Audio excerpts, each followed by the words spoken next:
it might be Brady's best outing. I know that's it. Yeah, it's hard to say that it's the best because he's been so sharp. But it's hard to say, it's hard to be too critical of what he just did, to be able to throw, the fastball on both sides of the plate and throw all three pitches. Even today he used the changeup a little bit, but proud of him, proud of the effort.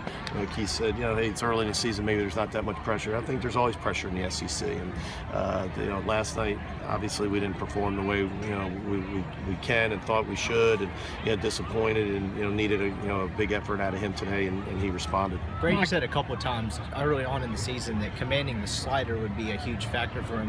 Have you noticed that as being one of the big factors in how consistently dominant he's been for you all? 100%. I mean, the slider's such a swing and miss pitch, and I thought at times last year he just couldn't get it in the zone enough, and it doesn't make for a bad year. It just makes for him to sometimes be on his heels, and but this year obviously it's in the zone a lot more. And I think it's helped his other pitches. I think it's helped him be a little freer with his fastball. I think it's given him some freedom to use his changeup a little bit, which he did today. And so, yeah, he's, like you said, it's hard to say, you can pitch much better than what he's done over the last 5 weeks. Doesn't look like y'all have. Go ahead, Parrish. Go ahead. You get it. Doesn't look like y'all have lacked confidence this year. But what does coming out for a second time, winning on Saturday after losing the first game, what does that do for growth and development? Well, that's, I think, one of the concerns. As a coach, you're always concerned, and we've played so well that you want to know how you're going to handle some adversity. And everybody wants to win 10-0 every game, but it's not going to happen.